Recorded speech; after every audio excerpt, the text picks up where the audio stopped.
पर जब वो एक तरफा ऐसे लटकी हुई पकड़ी है ना, तो वो चाहत है।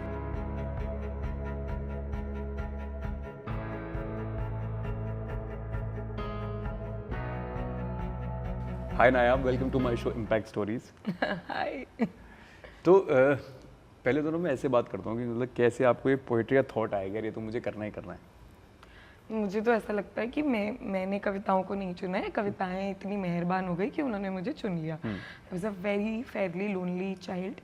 मैं बिल्कुल फिट इन नहीं कर पा रही थी। मेरे स्कूल बड़े चेंज हुए बचपन में, तो पहले छोटे छोटे स्कूलों में थी, फिर एक बार कॉन्वेंट में डाल दी गई, जाते ही फेल हो गई। ठीक है, अंग्रेजी छोड़ो, उनका तो एक्सेंट भी जैसे डिफरेंट था। वो साउथ इंडियन टीचर्स थे, तो मुझे तो कुछ समझ नहीं आता था कि वो क्या कह रहे हैं। बड़ी अच्छी इंग्लिश बोलते थे और बिल्कुल फिट इन ही नहीं कर पा रही थी यार। मैं इतने मतलब रईस बच्चों के बीच में कुछ नहीं कर पा रही थी। और फिर एक दिन एक कविता लिखनी चाहिए मतलब मैंने ना, क्योंकि बस मुझे एक क्रिएटिव राइटिंग कंपटीशन में स्टैंड आउट करना था। मुझे बस दिखाना था कुछ कि यार मैं कर, मतलब वो जो फीलिंग थी ना, constant urge to fight, to prove myself, I don't know why. तो उस दिन मैंने एक कविता लिखी थी ऐसे ही राइम करके अंग्रेजी में। उसके कुछ दिनों बाद एक कविता हिंदी में लिखी, क्योंकि मुझे लगा मुझे आ गया कविता लिखना, राइम ही तो करना है। वो जो हिंदी में लिखी ना, उस दिन के बाद से there was no turning back. मतलब ऐसा सुकून तो मैंने कहीं देखा ही नहीं था कि जो मन में आप कागज पे उतार सकते हो। अरे वाह, मतलब वो एक 10वीं क्लास की बच्ची के लिए वो एक इन्वेंशन था। वो कुछ ऐसा था जो सिर्फ मैं कर सकती हूँ। वो कुछ ऐसा था जो सुकून भी था, बड़ा कुछ था। तो मैं लिखती गई बस उस दिन के बाद। अच्छा, मेरा एक बहुत इंटरेस्टिंग सवाल है। मतलब मैं है ना एक स्टेटमेंट बोलता हूँ, मैं चाहता हूँ सामने वाला उसे इलैबोरेट करे। ठीक है। कहते हैं ना, जरूरत होती है रोटी कपड़ा मकान, है ना? बिल्कुल। है ना? आपको रोटी मिल गई, आपको कपड़ा मिल गया, आपको मकान भी मिल गया। अगर इंसान को सब कुछ मिल जाएगा तो आपको लगता है उसके बाद वो करेगा क्या? पर्पस। अपना पर्पस ढूंढो ना। अच्छा, रोटी कपड़ा मकान तो खाली पर्पस नहीं हो सकता ना, तो ज़रूरत है बिल्कुल। तो मुझे लगता है पैशन भी आप ढूंढ लेते हो, आप बड़ी चीज़ें ढूंढ लेते हो, लग्जरीज भी ढूंढ लेते हो, गोल्स भी ढूंढ लेते हो। पर्पस थोड़ा मुश्किल है। तो मुझे लगता है एक पर्पस है जो आपको बहुत लंबा जिंदा रखता है, ब्यूटीफुल, व्यस्त भी। ब्यूटीफुल। एक आपकी जो ये मैं इसका नाम बोल रहा हूँ पोएट्री का, क्या तुम खूबसूरत। जो ये है, जो आपने किस थॉट प्रोसेस से बनाई है? मुझे यार ये तो था मैसेज जो देना है लोगों को। मुझे तो लगता है मैं उस वक्त अपने काले गड्ढों से बहुत दुखी थी, आप सब देख सकते हैं। आज भी है मेरे पास। बॉडी इमेज इश्यूज बचपन से थे, वेरी हैरी चाइल्ड। दोस्त मर्द बुलाते थे, थोड़ी टॉमबॉयश भी थी, तो छेड़ते बहुत थे। आईब्रोज यहाँ तक आती थी। मतलब वो सब कुछ इश्यूज से तो मैं आज भी बैटल कर रही हूँ। और फिर उस वक्त मैं जिनके साथ रूम शेयर कर रही थी ना, she was a heavier person, she was dealing with body image issues. मतलब इतनी लड़कियां हॉस्टल में रही हूँ तो बड़ा कुछ इधर उधर देखती थी कि बड़े कॉमन है ये बॉडी इमेज इश्यूज ना। तो मुझे लगता है बस कहना चाहती थी कि यार तुम खूबसूरत हो।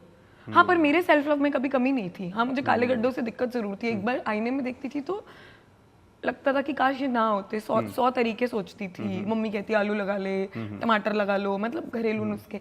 बट मुझे प्यार करना था उन सब फ्लॉज से, आई गेस। मैं कहीं ना कहीं करती भी थी, झूठ नहीं कहूंगी। बट मुझे उन सबसे कहना भी था कि तुम खूबसूरत हो, बस। I think that was the thought. अच्छा, जैसे ना लोग मिलते हैं ना, तो लोग ऐसे बोलते होंगे यार ये तो बहुत ही, जब आप पोएट्री नरेट करते हो तो लोग बोलते होंगे यार ये तो बहुत ही मोटिवेटेड लड़की है, बहुत ही मोटिवेशन है भाई अंदर।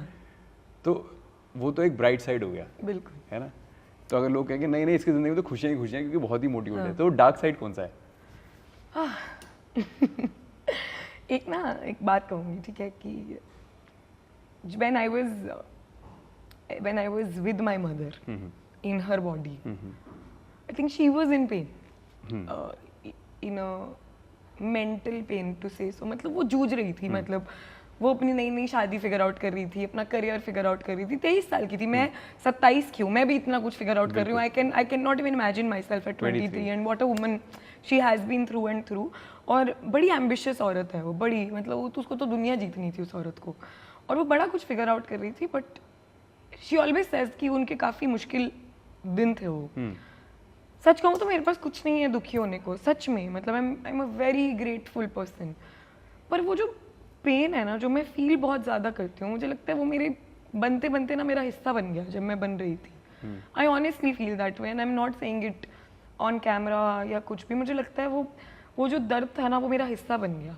तो मैं किसी का भी दर्द बहुत ज़ोर से महसूस कर लेती हूँ. एंड आई थिंक वही लोग शायर होते हैं, वही लोग कवि होते हैं जो बड़ा ज़ोर से महसूस कर लेते हैं, बड़ा ज़्यादा महसूस करते हैं.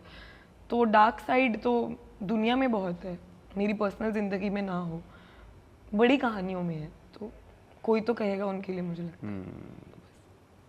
अच्छा, ऐसे जब जिंदगी चल रही होती है ना, लोगों को सब मिल जाते हैं, बट ऐसा कोई नहीं मिलता, जो बहुत कम मिलते हैं ऐसे जो कहते हैं कि चल कोई बात नहीं, मैं हूँ तो.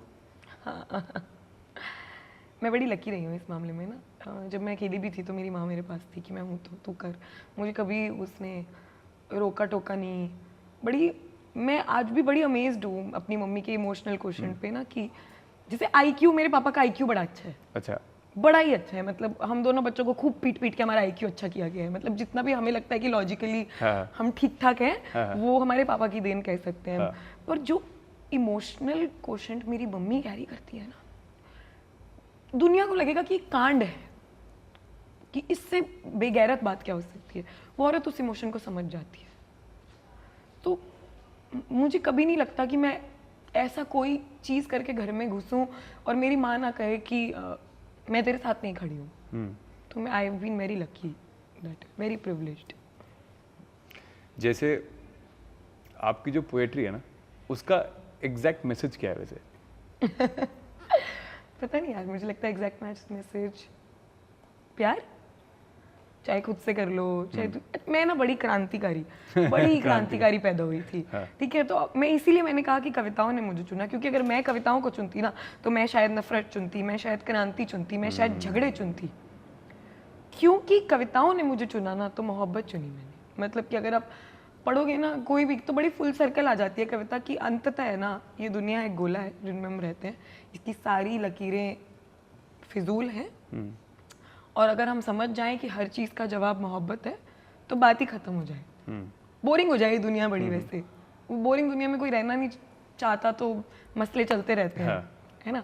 बट मेरे को लगता है कि हर कविता का मैसेज कहीं ना कहीं मोहब्बत ही है, मुझे ऐसा लगता है. अच्छा, मान लो एक सिनेरियो देता हूँ आपको. जैसे मान लो आपको कोई एक लड़का होता है आपकी ज़िंदगी में, जो आपसे वन साइड बहुत ही प्यार करता है, ना बहुत ही प्यार करता है, एक तरफा बेइंतहा, बट आपके पास वो फीलिंग जनरेट नहीं हो रही, बट आप still you are a very nice human being and you want to be nice to him. तो आप कैसे ये जताते हैं कि नहीं यार, ये रिश्ता तो पूरा नहीं हो पाएगा?